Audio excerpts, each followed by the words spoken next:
Hello, everyone, and welcome to Sarajevo Old Town virtual tour. We will begin with our tour in a few seconds just to see if more people will join us.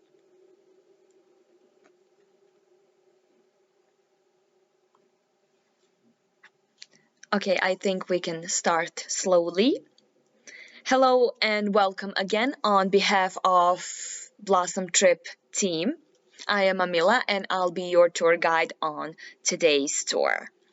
I will show you my hometown of Sarajevo, and also I will show you what you can eat and drink if you ever come to Sarajevo. If you have any questions, feel free to write them in the comment section below and we will answer your questions. This is a free tour, but tips are appreciated. You will have all the information at the end of this tour if you want to contribute to this tour. This video also will be published to our YouTube channel and Facebook page, so you can watch it again maybe, or you can share it with your friends and family. Now we can begin with our tour. Enjoy!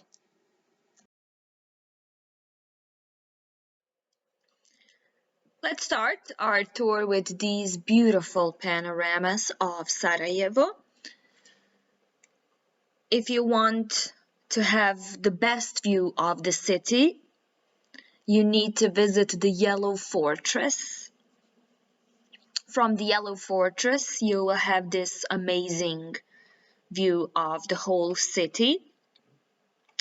Today on this tour, we will see the most famous spots for which Sarajevo is recognized. And between those spots, I will show you what you can eat and drink if you ever visit Sarajevo or Bosnia and Herzegovina. So I will show you some local specialties that you need to try if you ever come here. On this tour, I will guide you through the old town of Sarajevo called Baščaršija. Then we will visit the beautiful Sarajevo City Hall. From there, we will go to the Latin Bridge and the Assassination Spot, where Archduke Franz Ferdinand and his wife were shot, which was one of the main reasons to start the World War I. And later, to finish our journey, we will wrap all this up with 4 religious monuments. I will show you why Sarajevo is called European Jerusalem, or Small Jerusalem. So after this tour, you will have like the full picture of Sarajevo.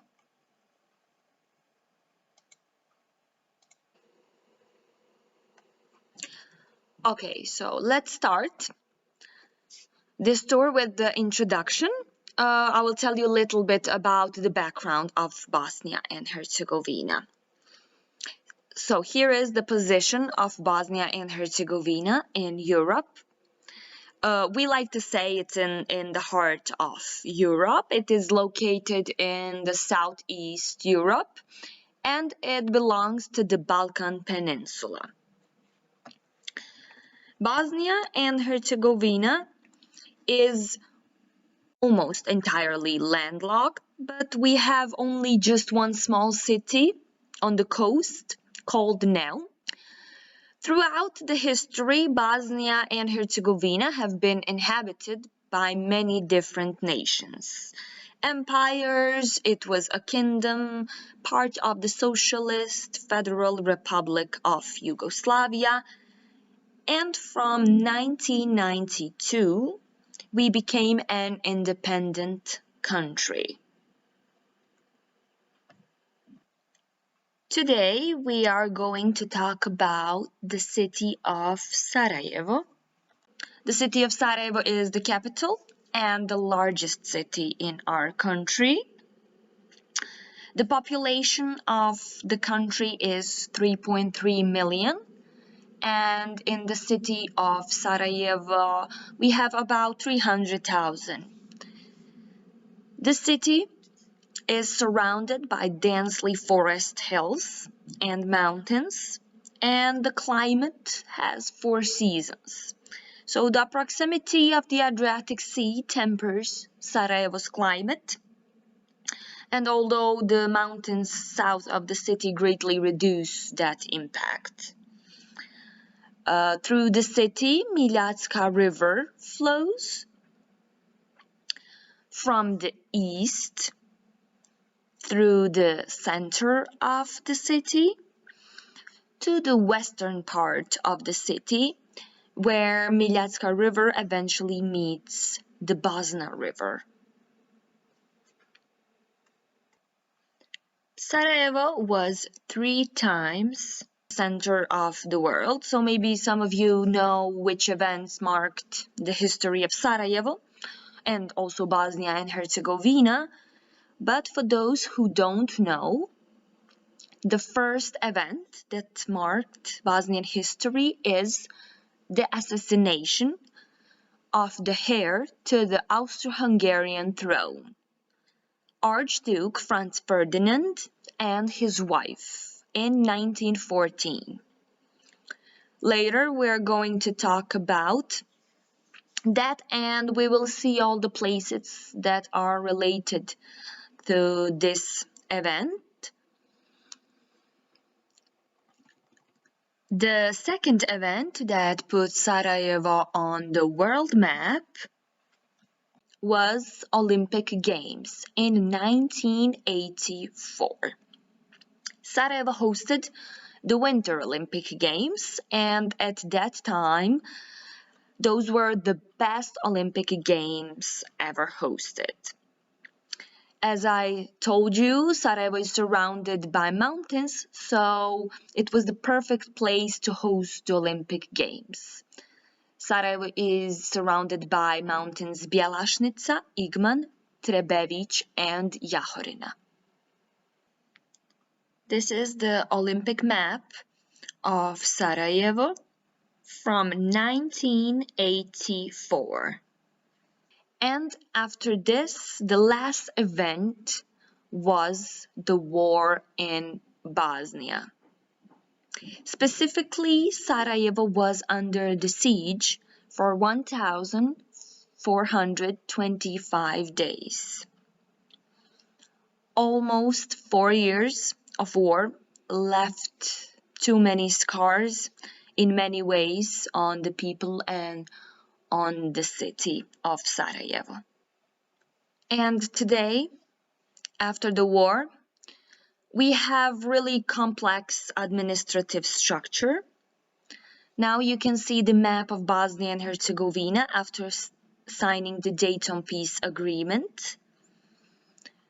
So Bosnia and Herzegovina have 2 entities and 1 district.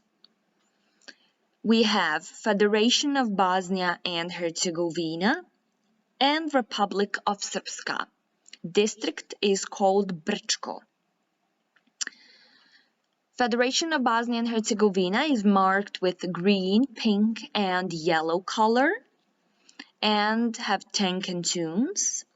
And Republic of Srpska is marked with blue color that you can see now on the map. And District Brčko is marked with red color. So we are still one country, but just divided with the administration. Here we are on Baščaršija Square. This is our first stop, a place where Sarajevo city was founded. When the Ottomans came to Sarajevo, it was just a village. They made and established a city and named it Sarayovasi. In Turkish, that means castle in a valley. So they were referring to the castle that they found on the top of the hill, and Sarajevo is in a valley. With the city establishment, the famous Bashcharshia was made. In that time, it was the main market of the city. In Turkish, Bashcharshia means the main square. And until today, it is a square where everybody meets. The square spread into the several alleys, and back in the day, there were 45 markets and over 80 crafts. So later we'll see one of those famous alleys in Bashcharshia. Back in the day, Sarajevo had its own water system. In the center of Bashcharshia now we can see Sebil. Sebil is a water fountain. Sebil is also a trademark of Sarajevo. There is one legend that says that whoever drinks water from one of the Sarajevo's fountains will want to visit this city again. Thus in 1753, this famous fountain sprung up along with dozens and hundreds of fountains built in the neighborhoods before and after. Today's Sebil was made during the Austro-Hungarian period, after the older one, built by Mehmet Pasha Kukavica and located just a few meters above the current one. Sebil was also destroyed like many monuments in Sarajevo. We can see it now, how it was during the 90s war in Sarajevo, and it was rebuilt after it. This is what it looks like today. And now we are passing through Bashcharshia and we are going to stop at a coffee place. Not just any coffee, but Bosnian coffee. Turks may brought the tradition of drinking coffee, maybe you know, but to this day it is our strongest habit. Do you know maybe the difference between Bosnian and Turkish coffee? Making Bosnian coffee is a little different from making Turkish coffee.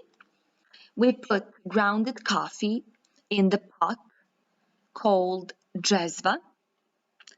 We boil water and then we put coffee pot on the stove and add boiling water. In the small box called şekerluk, we keep sugar cubes and lakums, sweets. While making Turkish coffee, everything goes together. So coffee, sugar, and water, everything goes together. Do you know maybe how we drink our coffee? First, we take a sugar cube and put it in the coffee, and we take a bite.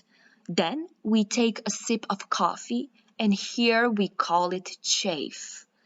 Chafe is slowly enjoying our coffee. Now we are continuing our journey straight through the little streets that I told you towards the Sarajevo City Hall. Now we are in the oldest street in Sarajevo and in Bashcharshia, of course, called Kazanceluk, Coppersmith Street. Here you can see a variety of products from beautiful bracelets and jewelry to orientally decorated Turkish coffee sets and plates. Each unique piece of it is hand-hammered and decorated. In this street, tradition stayed for more than 500 years. Can you imagine that? Now, after the passing through Kazanjiluk Street, we are in front of this beauty, Sarajevo City Hall. Beautiful building from the Austro-Hungarian period. It is positioned in the entrance of the city, and it was opened in 1896. The City Hall was built between 1892 and 1894, but it was opened in 1896. It was built in pseudo-Moorish style, honoring the Muslim background of this Austro-Hungarian territory. This building has been used for various municipal purposes since its construction, including as a city court and parliament house, which it was until 1948, when it became the National and University Library of Bosnia and Herzegovina. City Hall received many important people during the years, including Franz Ferdinand. It was his last visit before he was assassinated. Unfortunately, City Hall, as many other monuments in Sarajevo, was destroyed during the siege of Sarajevo. On August 25th and 26th, 1992, the City Hall was hit by heavy artillery and bombs. The City Hall was set ablaze, and the entire library holdings were lost. The fire caused severe damage to the structural and decorative elements of the building. In May 2014, the building was reopened, and with a public ceremony, the restoration was completed in time to mark 100 years from the beginning of the First World War, triggered by the assassination of Austrian Archduke Franz Ferdinand, as he left a reception at this building in June 1914. Now, this building houses the National and University Libraries, the City Council, and a museum. Now, across the river on the other side is one mystery house. So many tourists passing by this house don't know her story. So before constructing the City Hall, at the place of the City Hall, there were the houses. But the government wanted to build the City Hall in that place because it was the entrance of the city and it was perfect. They decided to pay everybody so they could destroy the houses, but one man didn't want to accept the offer.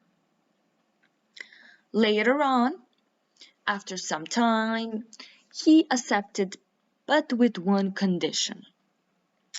The authorities would have to move his Ottoman-era house, brick by brick, and rebuild it on the other side of the river. And that's what they did. When house was finally rebuilt, it was named Inat Kuća, or House of Spite. Today, this proud symbol of Bosnian stubbornness serves a more practical purpose. It was converted into a Bosnian restaurant in 1997. So now you can see the house on the other side of Miljacka River. And yes, Bosnians can be stubborn sometimes, if you didn't know. Now we are getting back to the old town, and we are now passing through Bravadжилuk Street, or as we call it, a food street. So here are some restaurants with local specialties. There is something for everybody. Now I'm going to show you what you can eat in this street. Here you have cevapi, grilled meat with traditional bread called somun, and pita, a pie that could be filled with meat, cheese, spinach, or potatoes. After this, we continue towards the Latin Bridge and the Assassination Spot. Now you can see the Assassination Spot, but I will start from the beginning, from the introduction of why all of this happened.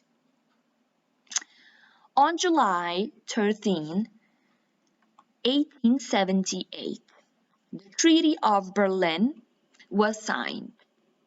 In 98, 30 years after signing the Treaty of Berlin, instead of leaving Bosnia and enabling the return of the Ottoman Empire, the Austro-Hungarians amended the Treaty of Berlin to annex Bosnia and Herzegovina.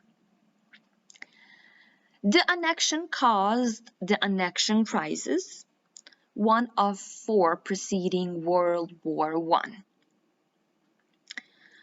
The crisis concluded in the spring of 1999 when Serbia and Montenegro recognized the annexion. During the annexion crisis, there was a revolutionary spirit among the Bosnian youth. Later, that will become a Young Bosnia, a movement group sharing the same objective of liberation. Upon the proposal of General Oskar Potjerok, the governor of Bosnia, it was declared that Franz Ferdinand, the heir apparent to the Austro-Hungarian throne, should come to Bosnia to see the military maneuvers in the summer of 1914. In March 1914, 3 Bosnians were living in Belgrade. The itinerary of Franz Ferdinand's visit was published in an article and was sent in an envelope for the attention of Nedeljko Čabrinović. After he showed the article to his friend Gavrilo Princip, the two decided to assassinate Franz Ferdinand. In total, there were 6 assassins. The assassins were located along the Appel Street on the route to the City Hall. As the assassins on Sunday, June 28, 1914, were located along the Appel Quay, one of them, Nedeljko Čabrinović, threw 2 grenades, but he missed the royal couple. But he wounded officers in the car behind them. The vehicle continued their way towards the City Hall, despite the Archduke being shaken by the assassins. The protocol was continued there, and the ceremonial speeches were held. After the ceremony, the Archduke and his wife decided to visit the hospital, where the wounded people from the assassination were. They sat in the same car again after the ceremony in the City Hall. However, the driver of the car was not informed about the change of the route. So he made one wrong turn while driving through Sarajevo. At that moment, one of the 6 assassins Gavrilo Princip saw them from the nearby shop. Here on the corner, he reached for the pistol, fired 2 shots, and raised the pistol to kill himself. But he was stopped by the officers. The bullet that was intended for the General Oskar Potiorok hit Sofia, who died first. The second bullet hit Franz Ferdinand, and he was dead 10 minutes after his wife Sofia died. All conspirators were arrested and convicted, and most of them died in dungeons throughout Austro-Hungarian Empire. After the end of the Great War, their remains were exhumed and buried in the cemetery of St. Mark in Koševo in Sarajevo. The chapel of Vidovdan heroes was erected in their honor at this cemetery. 1 month after the assassination, Austro-Hungarian Empire declared war on Serbia after Serbia refused to accept that Austro-Hungary sends an investigation to their country.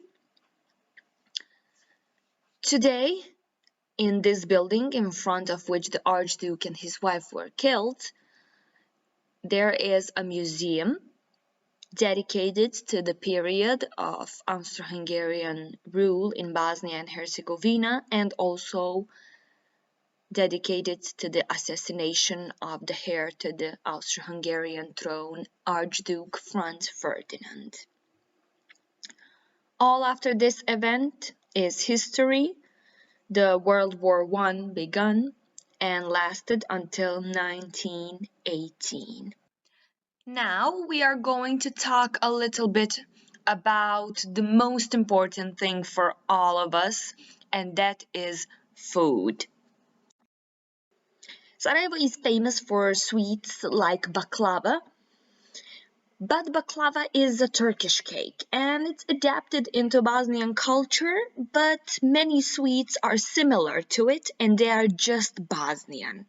One of those sweets is tufahia. Tufahia is an apple filled with a nut paste and covered in sugar syrup. And I think I don't need to explain baklava that much. Many of you maybe heard about baklava, but for those who don't know, it is a layered pastry filled with nuts and covered in a sugar syrup. All traditional Bosnian sweets are covered in agda. Agda is made of water and sugar, so it's basically a sugar syrup that is in traditional Bosnian and Turkish sweets. Now we are heading to the Ghazi Hussried Bey's Mosque. Built in the Ottoman period, it is the central mosque in Sarajevo. Ghazi Hussried Bey dedicated his whole life to constructing and urban planning of Sarajevo. He was like a governor in Sarajevo. He constructed many things besides this mosque. So he constructed a library that we can see now, madrasa, which is a school.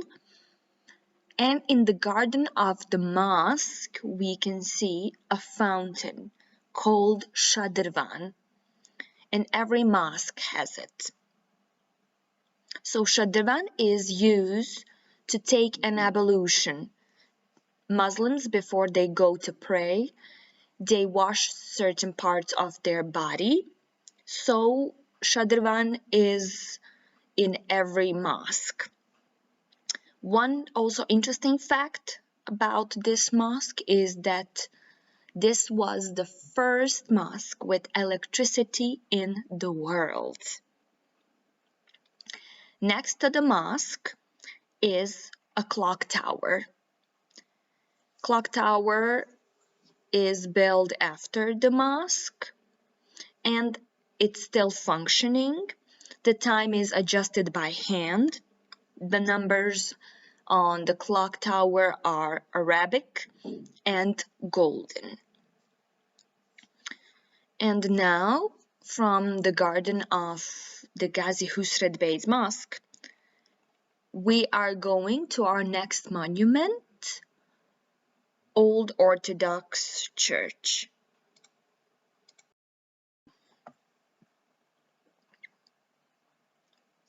Now we can see the Old Orthodox Church.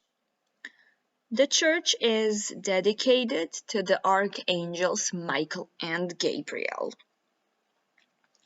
It is one of the oldest and most valuable cultural and historical monuments of Sarajevo. It was built in 1539 in a Byzantine style. The church was destroyed and rebuilt through centuries many times, but always retaining the authentic appearance. Today's appearance of the church is from the 18th century. The complex of the church consists of museum and winery.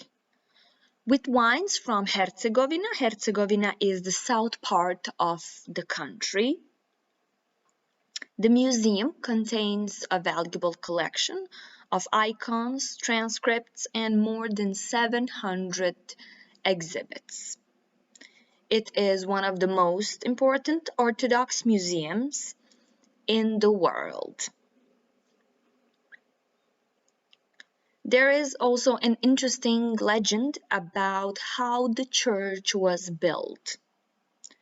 According to legend, an Orthodox Sarajevan asked Ghazi Hussried Bey to build a church for them on this site. He complied with the request and gave one condition, that the church must be of simple construction and cover the size of a cowhide leather. So creative Sarajevans cut the skin into long thin stripes and enclosed the larger place.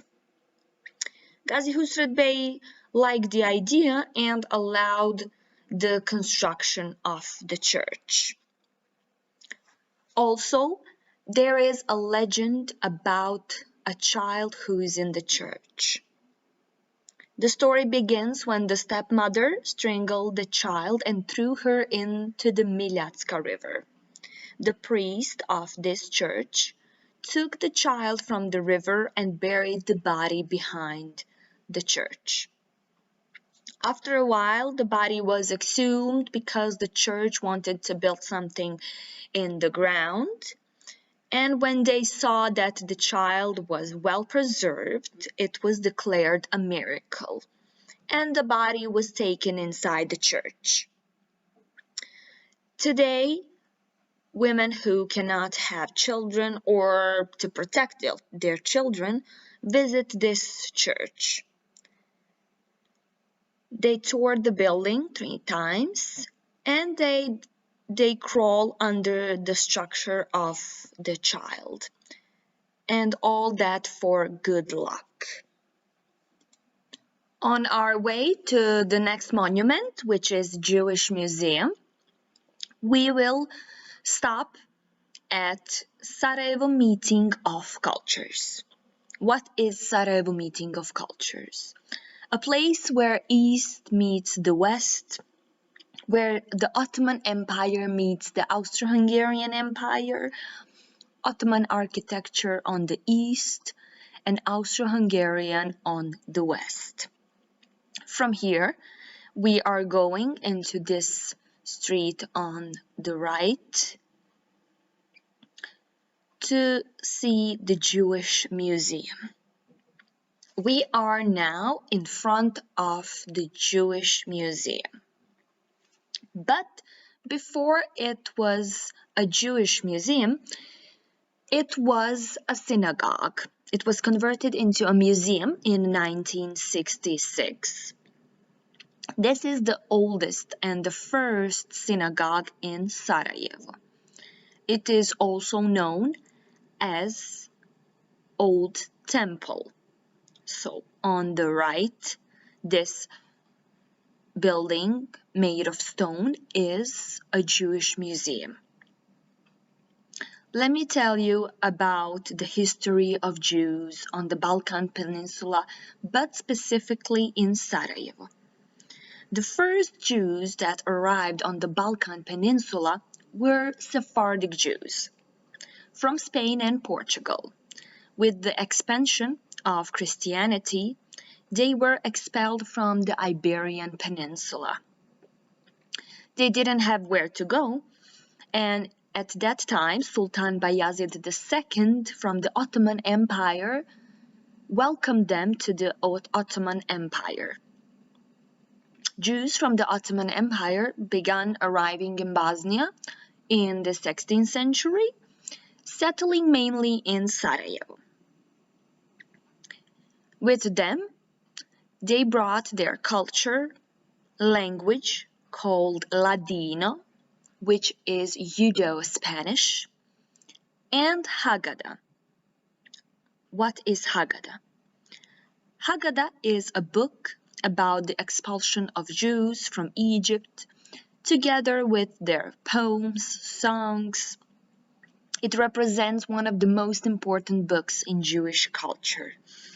Today, Haggadah is kept in National Museum in Sarajevo. And next to the museum, this white building is a Jewish morgue and a gallery. Other Jews that came to Sarajevo were Ashkenazi Jews. They arrived in Sarajevo during the Austro-Hungarian Empire in the late 19th century. They came mainly from Central Europe, from Poland and Czech Republic. Today, Ashkenazi synagogue across the Miljacka River is the only active synagogue in Sarajevo, gathering Sephardic and Ashkenazi Jews altogether.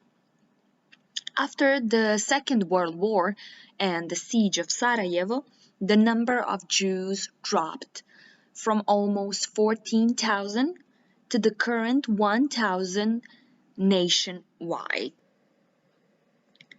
We are back at the sign Sarevo Meeting of Cultures, and now we are heading into the Austro-Hungarian part of the city, or towards the west, as the sign on the floor is saying. So now we are going to see our last religious monument. Our last stop is the Cathedral of Jesus' Sacred Heart. Now we are in front of the cathedral. It is constructed in the center of Sarajevo, surrounded by beautiful Austro-Hungarian architecture. It was built in 1889 during the Austro-Hungarian period by the famous architect Josip Vancas with the order from Archbishop Josip Stadler. It was built in a Gothic style. Exterior of the cathedral, as you can see, it is very simple, made of stone.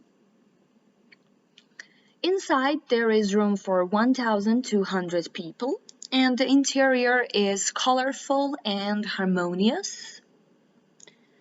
The facade is decorated with two massive towers, and below the rosette is the statue of Jesus, the Sacred Heart. In front of the cathedral, we can see the statue of Pope John Paul II. He was a friend of our country He visited us twice. So after he died, we made a statue in his honor. This cathedral also was damaged during the 1992-1995 war in Sarajevo. The cathedral was not directly affected, but the roof and the walls were damaged, so even today you can see some holes in the walls in one part of the cathedral as the reminder of what happened. In 2005, the cathedral was declared a national monument of Bosnia and Herzegovina. As you could see on today's tour, we visited a mosque, an Orthodox Church, a synagogue, and now a cathedral within just 100 square meters. So this is why Sarajevo is called European Jerusalem or Small Jerusalem. We are finishing today's tour with the view of a beautiful cathedral. We've seen important monuments, and I've shown you some local food that you can try if you ever visit Sarajevo and Bosnia and Herzegovina. I hope you enjoyed the tour with me, and I hope to see you soon in my lovely city so we can do this again, but in person. Now, if you have any questions, feel free to write them in the comment section below.